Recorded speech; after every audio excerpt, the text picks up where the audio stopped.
when we think back, just the human ancestral, not even going further back than a couple 100,000 years, our ancestors have been through climate change. They've been through war. They've been through famine.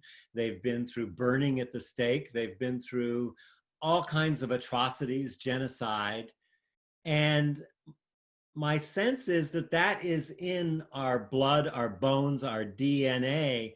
And so when people ask about how to be resilient in these times that are moving so fast and so chaotic, it seems like it would make sense to connect with our ancestors in whatever way we can.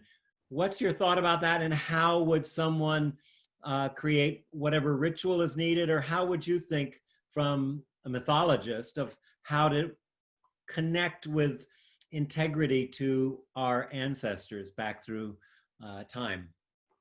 Well, one idea, I just want to echo what you're saying, is that we are the descendants of survivors, literally. Yeah. So that says that ancestry has a quality of survival, a survival capacity.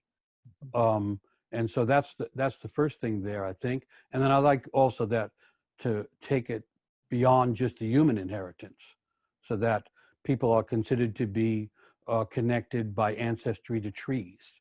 There's a real close connection between humans and trees. In Africa, the origin of the soul story, found in many places, is how each soul enters the world having first been on the branches of the world tree, which is a straight up shamanic image, that the souls are looking into the world that we call the world of the present, and then a soul in some way sees some quality in manifest life that is very magnetic to them, and the soul leaves the branches of the world tree and heads towards being born in this world.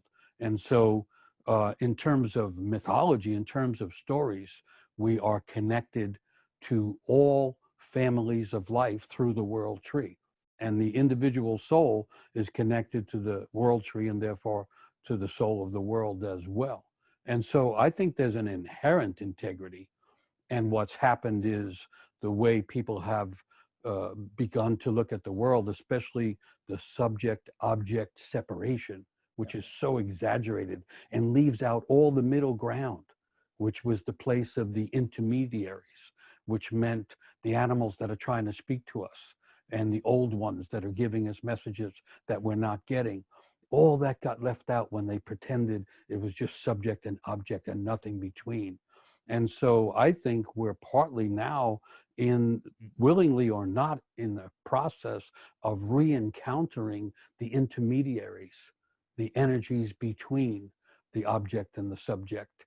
And that includes all the animals and all the forest beings and all the forest spirits that are there but overlooked and all that kind of thing. So I think the integrity is actually the surrender to the wild quality of the whole living thing. There's in Aboriginal stories that I've been studying in Australia, they have a phrase called Yoro Yoro. Everything in the world alive and speaking to you and waiting to see if you have something to say back. And what we have to say back is the life that we came here to live, the speech of our soul, the expression of our imagination. And through that, we become reconnected in a living integrity with all beings. Or, I don't know, if we had the chance, I'd go for that.